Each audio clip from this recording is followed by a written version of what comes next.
ஐநாவில் அமெரிக்கா கொண்டு வந்த தீர்மானத்திற்கு இலங்கையின் தமிழ் தேசிய கூட்டமைப்பு ஆதரவு தெரிவித்துள்ளது. இதுகுறித்து அந்த கூட்டமைப்பை சேர்ந்த நாடாளுமன்ற உறுப்பினர் சசிதரனுடன் ஸ்ரீதரனுடன் எமது சிறப்பு செய்தியாளர் ஹரிஹரன் நடத்திய நேர்காணலை தற்போது பார்க்கலாம். இலங்கை மீதான தீர்மானம் ஐநா மனித உரிமை கவுன்சில் ஏகமனதாக நிறைவேறி இருக்கிறது. தமிழ் தேசிய கூட்டமைப்புடைய தலைமை இதை வரவேற்றிருக்கிறது. இது பற்றி கேட்போம். நம்முடைய ஜெனீவாவில் இணையக்கூடிய தமிழ் தேசிய கூட்டமைப்பை சேர்ந்த நாடாளுமன்ற உறுப்பினர் திரு ஸ்ரீதரன் அவர்களிடம் இந்த தீர்மானத்தை தமிழ் தேசிய கூட்டமைப்பு வரவேற்பது ஏன்? தமிழ் தேசிய கூட்டமைப்பு இந்த தீர்மானத்தை வரவேற்றிருப்பது என்பது இதிலே உள்ள விடயங்களை முதலில் இலங்கை அரசு நடைமுறைப்படுத்துவதாக தன்னுடைய ஒப்புமையை இந்த மன்றிலே வழங்கி இருக்கின்றது ஒன்று.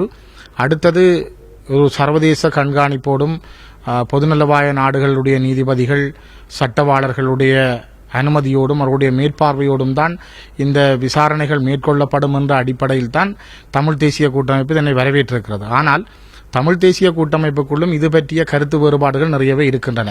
இது முழுமையாக தமிழ் தேசிய கூட்டமைப்பினுடைய ஒட்டுமொத்த வரவேற்பு என்று நாங்கள் சொல்வதற்கும் இல்லை ஒரு பக்கத்தில். ஏனென்றால் இலங்கை அரசு தொடர்பான பல சந்தேகங்கள், வலிகள் சுமந்த மக்கள் தொடர்பான பல இப்பொழுது வரவேற்பதாக சொல்லப்பட்டிருக்கக்கூடிய கருத்து யாருடையது? தமிழ் தேசிய கூட்டமைப்பிலே எங்களுடைய தலைமை அந்த கருத்தை வரவேற்று ஒரு செய்தியை வெளியிட்டிருக்கிறது.